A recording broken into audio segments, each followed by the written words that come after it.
Yeah. Okay. Yeah. So my question is that when you start a meditation, right? The only thing that we do is we say, okay, there's a presence of divine light, or in some other, meditations, there could be something else. So that is the piece that is under your control, correct? And then if you get thoughts, you try to bring your attention back, and eventually you see that thoughts become less and less, and then you get into more and more calmness. And Right. then at one point in time, as you get deeper into it, what happens is that the person who is who started this whole meditation, and what you're observing, meaning the light, these two collapse, and then you get into samadhi, right? And Okay. then that means there is a witness, because it's somebody who's observing it. Then only he reports back and tells you, hey, this is what happened, correct? Right.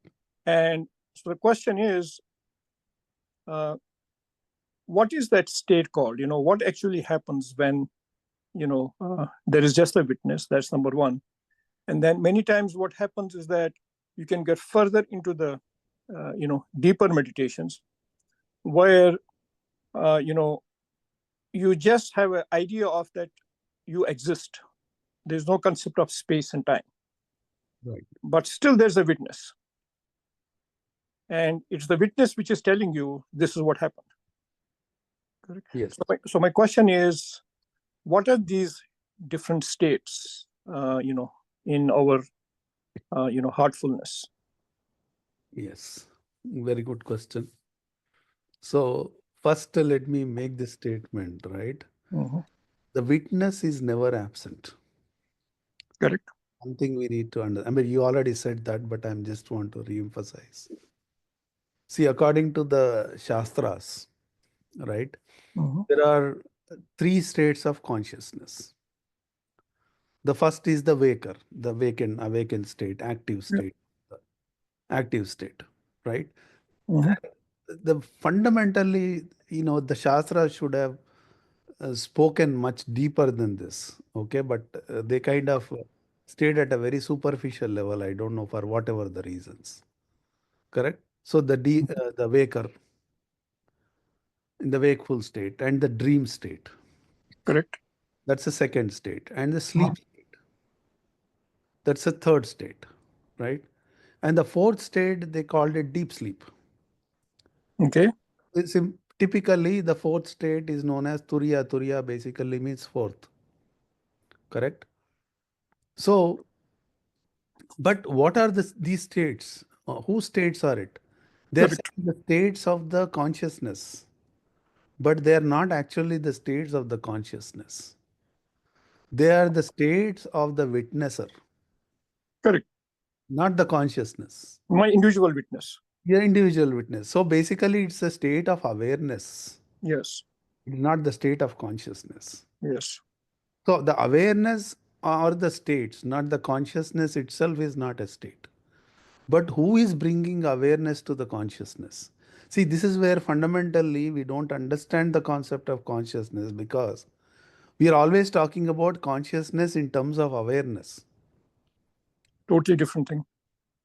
Awareness is the result of the consciousness, but not the consciousness itself. Itself. Correct. Yes. Okay, that's a big, somehow the awareness has become the consciousness. Yes. Yes. But at a waker state also, who is bringing this awareness to the consciousness is the mind actually. It's the mind and consciousness put together is bringing an awareness. But let me ask you this question. Yeah, So when you get into samadhi, correct, mind is not there at all that time. I'm going there. Okay. Okay. So the mind and consciousness put together is bringing the awareness. Okay. Suppose I am deep asleep. Mhm. When do I know I am deep asleep? Only when you wake up. Only when you wake up. So in a deep sleep, the awareness means the witness is still there, but at the same time, it is not active. It has nothing to report to because mind is not active. Mind is not active, right? So the mind is not active. That's when, in a deep sleep, like a samadhi state, the witness is there but not there, means absent. It's absent from the mind's perspective because mind is sleeping too. Correct. That's what I'm saying. So, for a time being, it is only consciousness, not the mind, At that point in time. at that point in time. So So, that so, time, so is it consciousness or is it this the witness, my witness? what I'm saying, that's what I'm saying. That time, now the role of the witness became the consciousness itself. Mm, But since there is no mind, you are not aware of that deep sleep state. You got it? yes, that is clear. That's clear. So the witness has become the consciousness. Now, when this becomes a Turiya teeth, from a Turiya, when it becomes a Turiya teeth state, still who is the witness? The consciousness is a witness. Now, w- until the deep samadhi state, the witness is its witnessing itself. The eye is seeing the eye itself. But in a Turiya teeth, that is where the real thing is. In a Turyatit, just like the mind becomes the witness for the consciousness, consciousness becomes the witness for the soul or So then, Paramat. I'm saying that the consciousness is different than the soul, than the Yes. So the consciousness becomes the witness of the soul. and what would be an indication of that kind of a state? Correct. So now you see, now the consciousness becomes, when it becomes the witness for the soul, then what happens when somehow that witness ends, just like how the sleep ends. Somehow the Turyatit ends, comes to a Turiya state. From a Turiya state, it comes to a deep sleep state and it awakens. So when it awakens, the feedback comes all the way to the mind. That's the only receptor you have. Yes, that's the only receptor you have. So now the mind kind of gives you a feedback of the experience of the consciousness of the divine essence or the soul. Yeah, that's true. Then you become aware of that essence, okay, through the mind. Hmm. Ultimately, the final feedback has to come to the mind. Mind is the instrument for us. Correct. So then you say, okay, I had this deeper experience. When? When you come out. Hmm. That's why, from an heartfulness perspective, this particular understanding, if you have very deeply, when you come out of your meditation, even during meditation, you know that you have not ended, but you have come to this aware, mental aware state. That's when you are grasping the experience. Correct.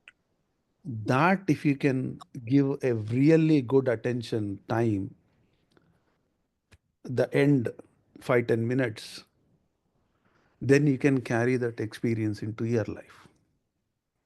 If you have not given attention to that time, there is nothing to carry forward.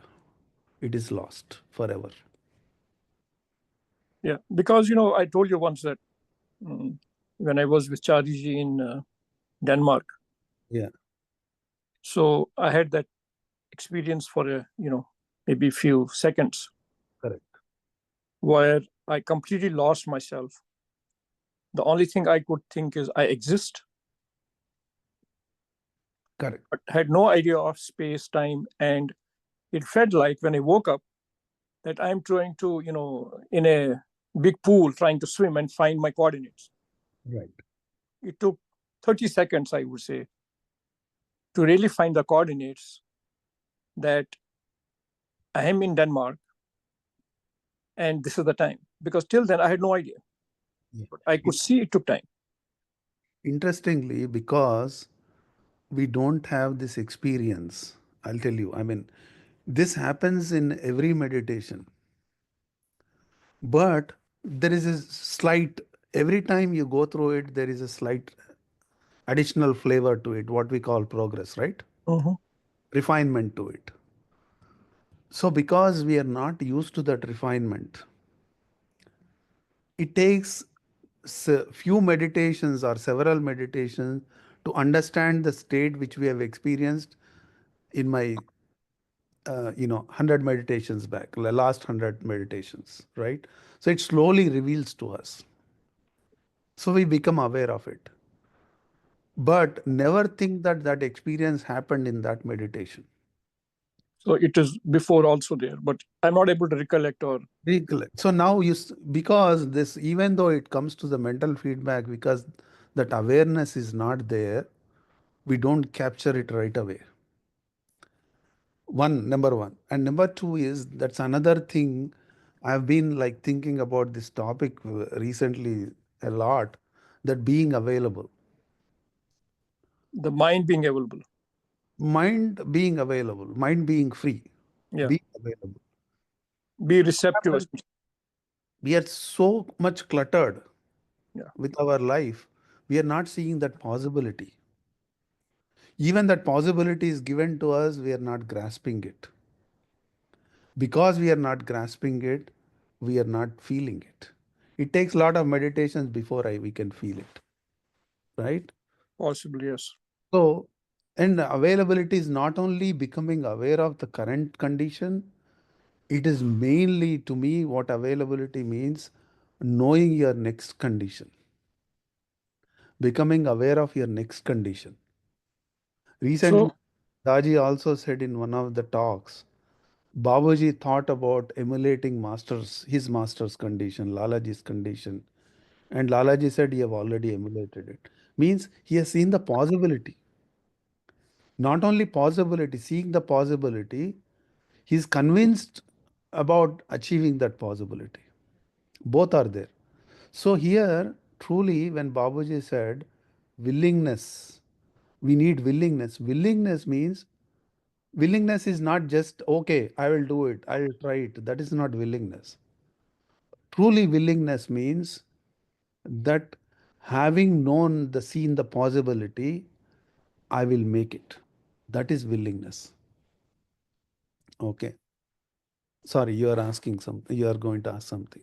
so so from what you are saying, that that condition is already always there, correct? When we get deep into meditation, only thing is, Right. the mind is not receptive, that it's able to recollect or receive the signal, correct? Yes. That's because there's so much clutter. So does it mean that basically that the clutter in the mind is basically the main culprit, which is preventing us at a human level, or at a at a grosser level, to really realize that I'm always in that condition? Yes and no. I'll tell you what. We cannot avoid the clutter of the mind. Mhm. Impossible. For anybody, it is impossible. So now the training of the practice is that when I am doing a certain thing, to give my 100% to that certain thing. If I can develop that habit, the mind is always cluttered. I can throw away clutter in a minute or two and become totally attentive and available for the current work or status, whatever I am doing. So that is all about the practice. Whereas because of the transmission, with the aid of the transmission, we are always put into the Turiyatit state. That's why Daji claims that in a first meditation itself, we are experiencing the Turiyatit state. We always wonder, oh, what a claim, right? Huh? But we are not feeling after 30 years of practice that Daji is saying first meditation. But it is true. We are not feeling it because we are not available. And the receptor is so much cluttered or busy, Busy. it's Not not focusing. So that means that willingness itself is not there to begin with. Correct. We are thinking we are all Abhyas doing for 20 years, 30 years, but even after 30 years, the willingness is not there. We're not ready. So that's why the Turiyatith state, the consciousness experiencing, connecting with the soul is happening. That means we are reaching goal in our every meditation we are doing when the transmission is there. Pranahuti is there, we are always reaching the goal. So, so does it mean that, so just to clarify these things, so we have a soul, then there is consciousness, and then there is mind, correct? Correct. And it is the consciousness which is communicating with the,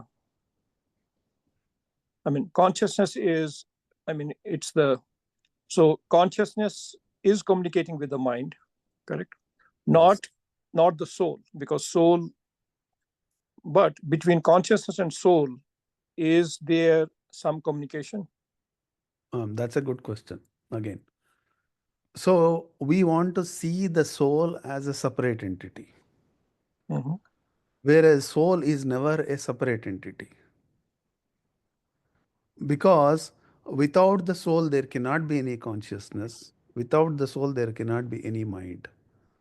The whole essence of the soul and the consciousness itself is I mean, the essence of the consciousness and the mind itself is the soul. So it is never a separate entity. But It cannot be by itself. It has to be the whole package. it has to be the whole package. So there is soul in our mind, there is soul in our consciousness, and there is soul in everything. There is only one soul. If you understand the Advaita, this is the Advaita. But the biggest fallacy in the concept of Advaita is if everything is one, then what is the other? And it is stupid enough to define the what is the other. And because I cannot define the other, I said other is an illusion. That's what they say, yes. That's what they say. But the moment you say other is an illusion, that means there is second. It is not Advaita. So Advaita means all is one. There's only one. So now this one, when the consciousness become aware of this one, then it sees its consciousness, mind, body, everything as one entity and entire existence as one entity. So I'm assuming when you get that state, correct? Mhm. So then the communication that is happening to us, maybe after meditation, that communication is probably happening 24/7 because it sees everything as one. Is that The what? it's not the communication. See, the problem there is the consciousness as a witness is missing. That's why we are toggling between the not only duality, in the multitude into duality into the singularity. We are toggling. So the when we become totally aware, then that becomes our identity. That essence, oneness becomes our identity. Then the toggling stops.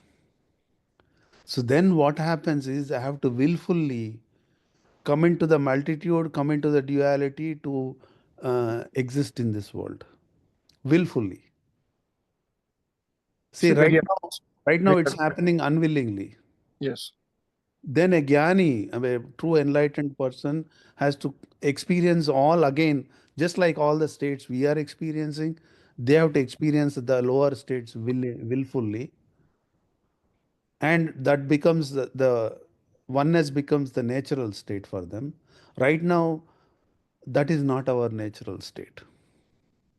So the definition of peace, actually, if you read Tao, The Tao says the true peace is when you are that nature, Oneness.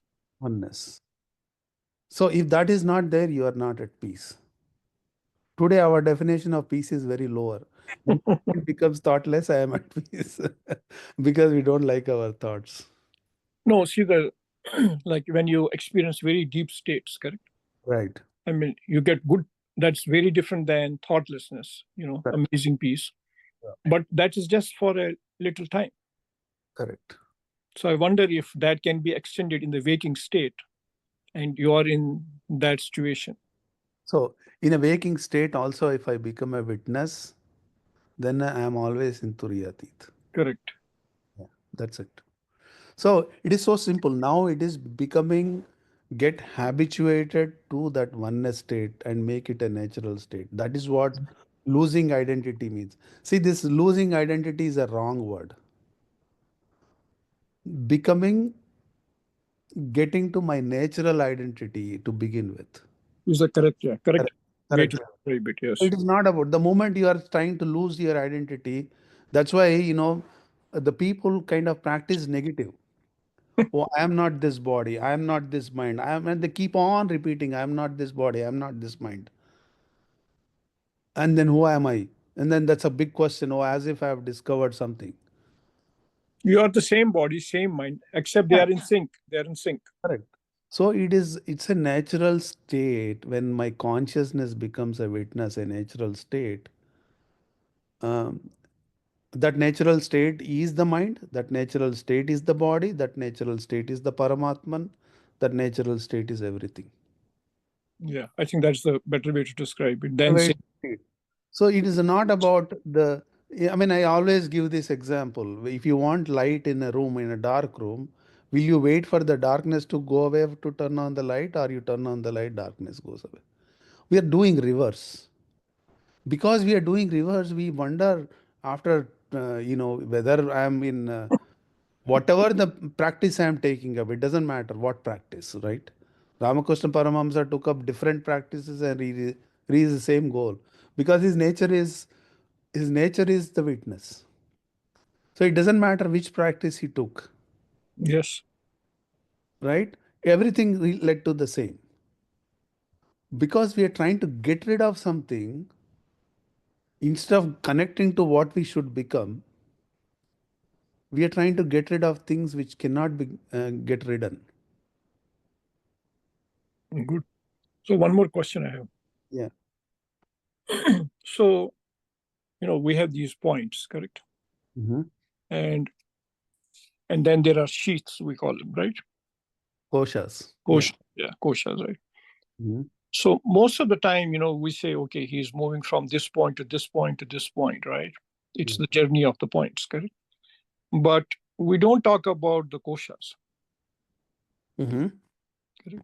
So why is it that we say, yeah, he's progressing from point 1 to 2.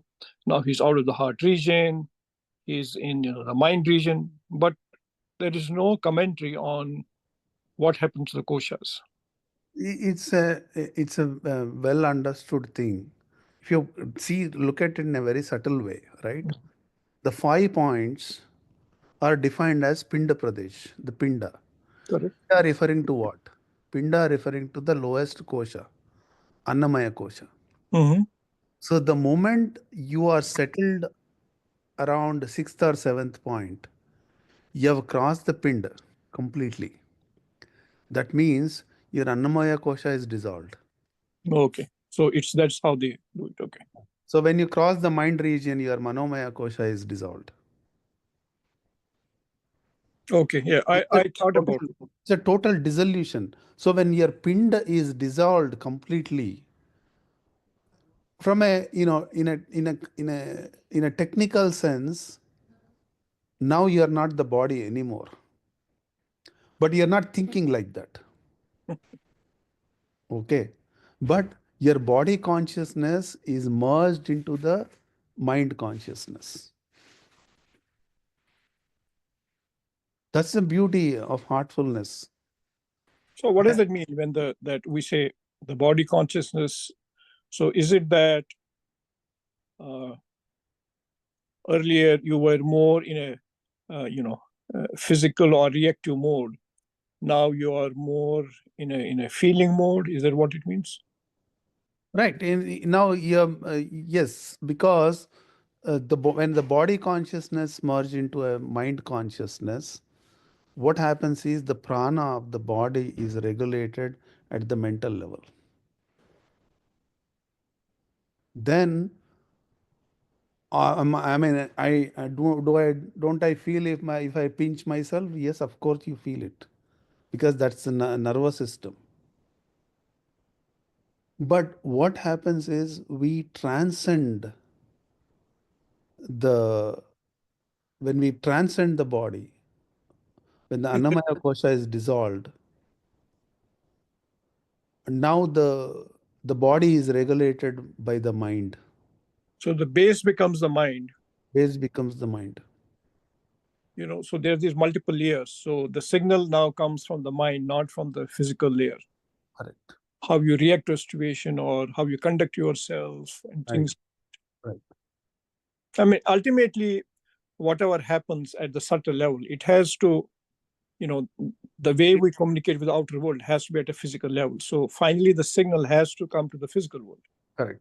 So if after my body, I mean the Annamaya kosha is dissolved, won't I fall sick? Of course, the body has its own course. So that's why the state of negation, what is described, negation is not really negating it, not removing it. State of negation is where you transcend it. It's overcoming that state and going to the next. Correct. So that's why in a concept, in a heartfulness terms, the negation is transcendence. Negation is not removing it or ignoring it. That's not what it is. No, good. Stop the recording now. Yeah. So send it to me. I want to listen to it again.